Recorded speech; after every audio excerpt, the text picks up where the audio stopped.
China has raised its total retaliatory tariff on U.S. imports this morning.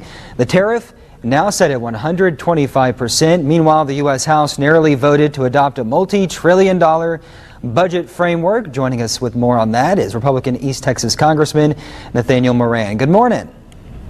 Good morning, Stephen. Great to be with you guys this morning. Yeah, thanks so much for coming on. First off, I want to start off with the tariffs. The president basically says he's going to put a 90-day pause on most of those tariffs except for China. Your thoughts on his strategy and what you hope comes out of it? Well, I'm so glad to see that his strategy is working. This short-term negotiation strategy of forcing other countries to come to the table and to negotiate down their already existing tariffs against United States products is obviously working. We've had about 75 countries, I think, come to the table and say, we want to do this. That's why he put the 90-day pause in place. I do like the fact that he continues to be tough on China. China is not our friend. They are our adversary, and they have made clear that they want to dominate the world. We've got to continue to be tough. President Trump is showing that strength. There's been a lot of concern, too, though, that with inflation already affecting a lot of Americans, this could make it worse. Your response to that? Well, my hope is that, again, these tariffs, which tariff is another name for a tax, my hope is the tariffs are a short-term negotiation strategy. They're not a long-term economic policy.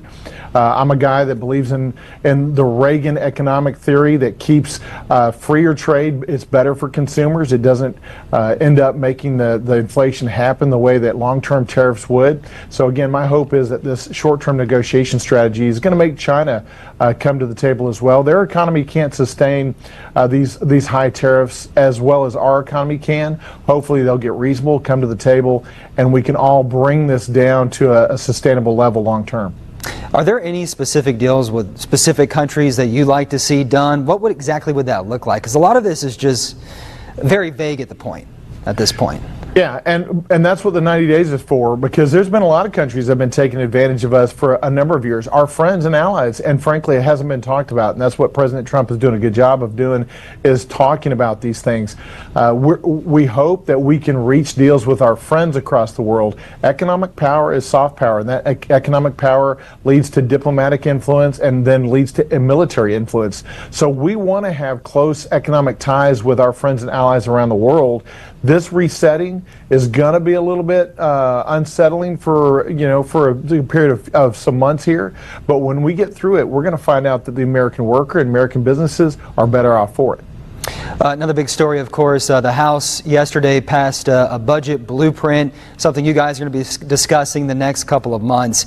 What are your thoughts on that? I know there's been a lot of concern from Democrats and others about Medicaid cuts, but Republicans promising they're not. How do you cut that budget without touching Medicaid?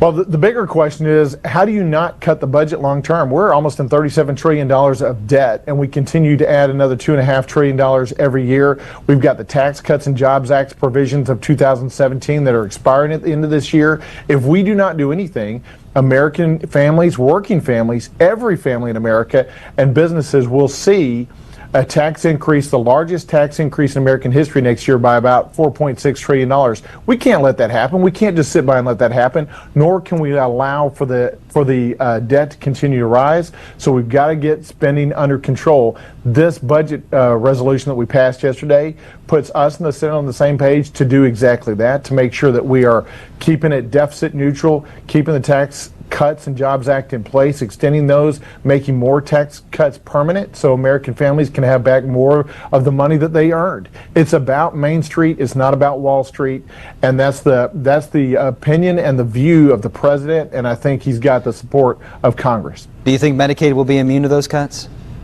Well, I think waste, fraud, and abuse won't be immune to those cuts. I think Medicaid benefits will be immune to those cuts. But when we get through this, what you're going to find out is there's a lot of waste, fraud, and abuse in Medicaid. And we can get to that $880 billion number that was given to energy and commerce in a lot of different ways, including, frankly, just rooting out the waste, fraud, and abuse in Medicaid. Medicaid participants should not, I don't think they should worry about their benefits. We're going to find those cuts in other avenues. Congressman Moran, thanks so much for joining us. Have a good weekend. Thanks. Pleasure. Thank you. Yep.